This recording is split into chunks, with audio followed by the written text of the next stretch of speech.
नमस्कार दोस्तों, धर्म रहस्य चैनल पर आपका एक बार फिर से स्वागत है।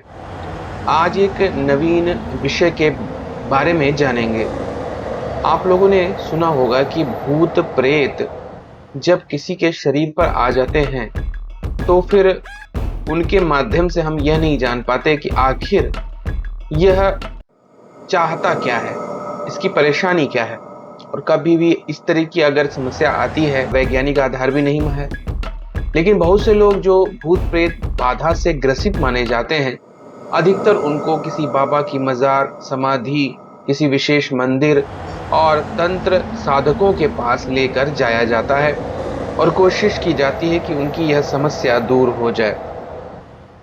अधिकतर आज के लोग इसे मानसिक व्याधि के रूप में देखते हैं, लेकिन मानसिक व्याधि का अलग एक स्वरूप होता है, वो अलग चीज है। लेकिन ये जो भूत प्रेत बाधा होती है, यह एक बिल्कुल अलग चीज होती है। भूत प्रेत बाधा से व्यक्ति जो है वह और भी अधिक सोचने वाला हो जाता है, जबकि मानसिक विक्षिप्त व्यक्ति सोचना बंद कर देता है, उसकी सोच ही रुक जाती है। तो यहाँ पर हम देखते हैं कि भूत प्रेत हो, पिशाच हो, कुष्मांड हो, भैरव हो, बेताल हो, ब्रह्म राक्षस हो, ये विभिन्न प्रकार की अलग अलग श्रेणी की आत्माएं हैं और 18 प्रकार के भूत प्रेत माने जाते हैं।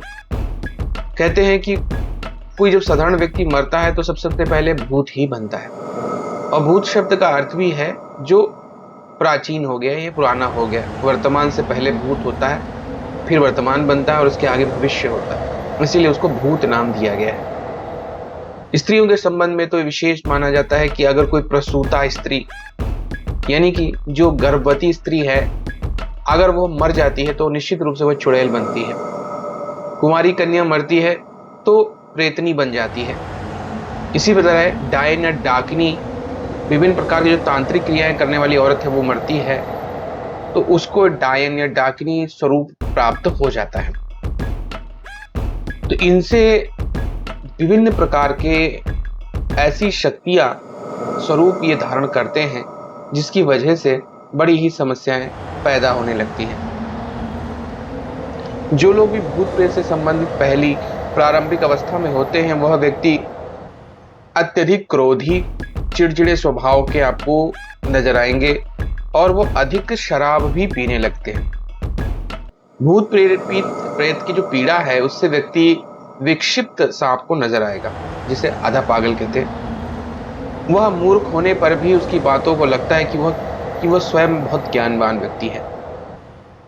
हालांकि वो मूर्खता वाली बातें करेगा, लेकिन उसको ऐसा महसूस होता है कि उसके अंदर ज्ञान भरा हुआ है, उसमें गजब से एक शक्ति आ सकती है। गुस्सा होने पर वह कई लोगों को एक साथ पछाड़ करने सकता है, उसकी क्षमता इतनी ज्यादा होती है। उसकी जो आंखें हैं वो लाल हो जाती है, उसका जो शरीर है वह कांपता हुआ आपको नजर आता है। इसीलिए ये भूत प्रेत बाधा जो है बहुत ही कॉमन इश्यू हो जाता है, और जिन लोगों का कभी मस्तिष्क का पूरा विकास नहीं है, उनको भी ऐसा महसूस होता है। इसकी वजह से भूत प्रेत का असर आ जाता है। कई बार ये प्रश्न उठता है कि भूत घर में कैसे प्रवेश कर जाता है। इसके संबंध में भी कुछ बातें हैं जो मैं आपको बताना चाहूंगा कि आखिर कैसे किसी स्थान पर भूत प्रेत प्रवेश कर जाते हैं। शास्त्रों में दैवी ऊर्जा का जो उद्गमन स्थान है, उसे उत्तर पूर्व दिशा कहा जाता है। इसी को हम लोग ईशान कोण के नाम से भी जानते हैं।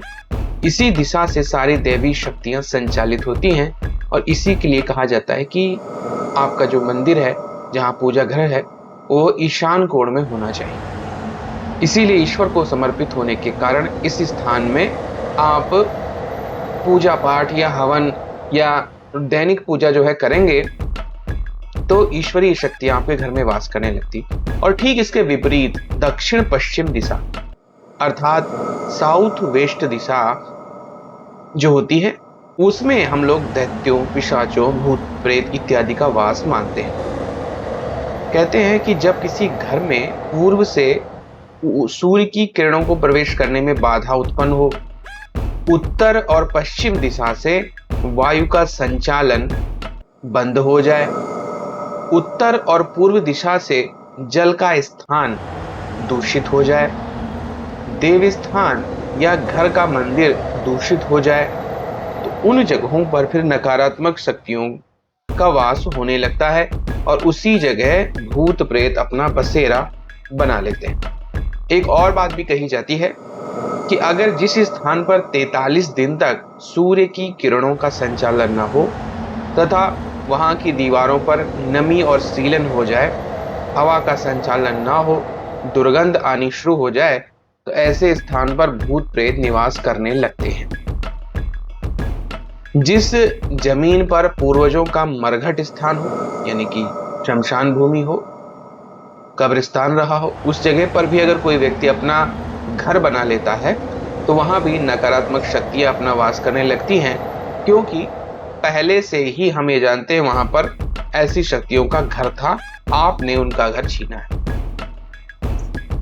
जहां पर भी पीपल अथवा बरगद को काट करके अगर घर बनाया जाता है तो कहते हैं उस स्थान पर पिशाच का निवास हो जाता है। इसके अलावा भी एक नकारात्मकता होती है, उसके बारे में भी जानते हैं कि जो घर किसी कॉलोनी अथवा सड़क का आखिरी घर हो, जिसके आगे रास्ता जो है समाप्त हो जाता हो, वहां पर भी नकारात्मक शक्तियों का वास होता है। इसीलिए कहते हैं कि घर जब बनवाएं तो बिल्कुल आखिरी आपका मकान किसी भी कॉलोनी का नहीं होना चाहिए। तो इससे आप समझ सकते हैं कि ये चीजें आपके बारे में पता लगा सकती हैं कि आखिर यहां पर है कि नहीं है। या अब कुछ बातें ऐसी हैं जिनसे आप इनके बारे में पता भी लगा सकते हैं कि आपके घर में या आसपास कोई ऐसी शक्तियां हैं कि नहीं। आपने कोई तांत्रिक साधना ना की हो, इसके बावजूद आपके आसपास परफ्यूम जैसी खुशबू आपको आने लगे, तो इसका मतलब हो सकता है कि आसपास आपके कोई आत्मा है जो अपनी सुगंध से आपको एहसास करवा रही। याद रखिए, सुगंध विशेष रूप से स्त्री आत्मा का प्रतीक होती है। इसके अलावा यह भी माना जाता है कि घर के में अचानक से दरवाजे जोर से झटके के साथ अगर बंद हो जाते हैं तो भी उस घर में किसी रूह या आत्मा का बसेरा हो सकता है। अगर घर के आसपास आपको अजीब सी आवाजें सुनाई पड़ती हैं, जैसे किसी चीज के खुरचने की आवाज, किसी चीज के गिरने की आवाज या पैरों के चलने की आवाजें, तो भी आपके घर के आसपास या वहां आत्मा हो सकती है। अगर आपको कोई चीज अचानक गायब हो जाए और फिर थोड़ी देर बाद देखने जाएं तो वह उसी स्थान पर मिले, अगर ऐसा बार बार हो रहा है तो यह समझ लीजिए कि उस स्थान पर किसी आत्मा का वास है और वह आत्मा उस चीज को पसंद भी करती है।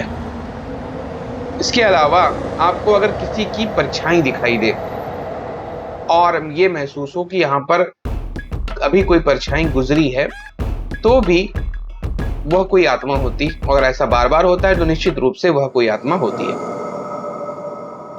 अगर आपके घर में पालतू जीव है, खासतौर से कुत्ता, बिल्ली, तो अगर वह अचानक ही डरने लगे और भौंकने लगे और बार बार भौंके, जिसको आप न समझ पाए कि आखिर ये किस चीज पर बार बार भौंकता है जो दिखाई नहीं पड़ रही है, तो अधिकतर ऐसे जीव ऐसी आत्माओं को देख सकते हैं। विशेष रूप से भैरव जी का वाहन कुत्ता आत्माओं को देखने की उसको क्षमता होती है। इसी तरह बिल्ली को भी आत्माओं को अच्छी तरह देखने की शक्ति प्राप्त होती है।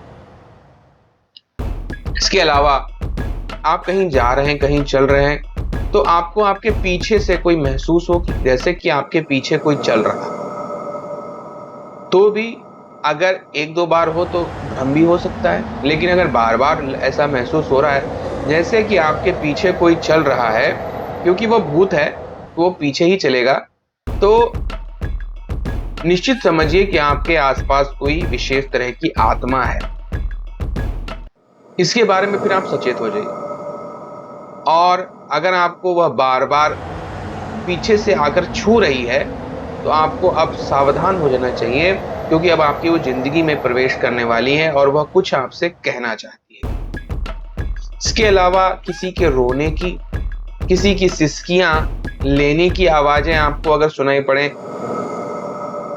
तो आप उस जगह को देखिए। अगर वहां पर आपको नजर आ रहा है कि आवाज तो यहां से आ रही है लेकिन है कुछ भी नहीं, दिखाई नहीं पड़ रहा है, तो निश्चित रूप से वहां पर कोई परेशान या पीड़ित आत्मा है जो कि खतरनाक भी हो सकती है और आपसे मदद भी मांग सकती है। तो ऐसी कई अवस्थाएं हैं जिससे हम लोग ये जान सकते हैं कि आपके आसपास आत्मा है। आत्मा, अब ऐसे ऐसे आत्माओं की चीजें अगर आपके साथ हो रही हैं, आपके घर में ऐसा हो रहा है, आपके आसपास इस तरह का माहौल बन गया है, तो फिर आपके किसी व्यक्ति विशेष में भी आत्मा हो सकती है। तो सबसे अच्छा उपाय तो यही है कि अगर गुरु मंत्र का हवन उस घर में होता है तो वह घर शुद्ध हो जाता है। तो घर का तो इस तरह से आप शुद्धिकरण कर सकते हैं। इसके अलावा वास्तु के हिसाब से ईशान कोण में आप घर के मंदिर को स्थापित कर वहां रोज पूजन कीजिए। वायु का आगमन घर में अच्छी तरह से होता हो और निकलती भी हो।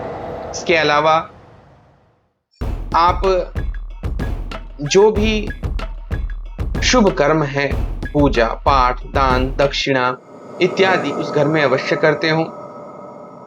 और आपका जो बेडरूम का स्थल है, अगर नव विवाहित जोड़ा है तो फिर उस स्थान को साफ सुथरा और स्वच्छ जरूर रखिए, क्योंकि कामुकता की ओर शक्तियां भी तीव्रता से आकर्षित होती हैं, क्योंकि इनकी जो कामेक्षा है वो कभी पूरी नहीं होती, इसलिए ऐसी चीजों पर बहुत जल्दी वो आकर्षित हो जाती हैं। इसके अलावा अब अगर किसी व्यक्ति के ऊपर भूत प्रेत आ चुका है और आप किसी तांत्रिक के पास उसको लेके जाने वाले हैं, तो फिर अगर आप उसके पास नहीं लेके जाना चाहते हैं, आपको लगता है कि दुनिया ठग है या कोई व्यक्ति जो है आपको फायदा नहीं देगा, नुकसान करेगा, ज्यादातर ऐसा दुनिया में है भी, तो आप क्या करेंगे? इसके संबंध में एक मंत्र आता है जिसे हम भूत प्रेत बोलने वाला मंत्र कहते हैं। तो इसमें क्या होता है, इस मंत्र को आपको सिद्ध कर लेना है। यह मंत्र 1 लाख मंत्र जाप के बाद सिद्ध हो जाता है। तो इस मंत्र को जब आप सिद्ध कर लेंगे, और इस मंत्र को सिद्ध करने के लिए आप किसी भी शुभ तिथि से, चतुर्दशी का दिन होना चाहिए आप, या फिर ग्रहण काल हो, तब से इस मंत्र की साधना शुरू कर सकते हैं। इसको सिद्ध कर लीजिए मंत्र को। आपको अब 1 लाख मंत्र जाप आप एक बार में आपको नहीं करना है, आपको इस तरह से उसको बांट लेना है कि रोज 4 ओम धोम धोम ध्यान करता, अलख यति हाक देते हाकार, तथा लत बोल बोल शब्द साचा। यह एक शाबर मंत्र है। एक बार फिर से सुनिए। ओम धोन धोन ध्यान करता, अलख यति हाक देते आकार, तथा लत बोल बोल शब्द साचा। इसी मंत्र को आपको सिद्ध कर लेना है 1 लाख मंत्र जाप करके, और इसका प्रयोग करना है। लहसुन के रस में हींग मिला करके भूत प्रेत के जो रोगी उसको सुंघा देना है, तो वह बोलने आपके सामने लगेगा। इसके अलावा विभिन्न प्रकार की प्रेत आत्माओं की जो बाधा है उससे बचने के लिए सबसे अच्छा उत्तम उपाय यही, गुरु मंत्र का जो लोग जाप करते हैं वहां इतनी पॉजिटिव एनर्जी घर में रहती है कि भूत प्रेत वहां से भाग जाते हैं। पहले से अगर स्थापित हैं तो 1-2 वर्षों के जाप के बाद वो वहां से हट जाते हैं, और वहां हवन होता है तो देवी देवताओं का वास होने लगता है, जिसके कारण भी भूत प्रेत और नकारात्मक शक्तियां वहां से भाग जाती हैं। तो यह था आज का वीडियो। अगर आपको पसंद आया है तो लाइक करें, शेयर करें, सब्सक्राइब करें। आपका दिन मंगलमय हो। धन्यवाद।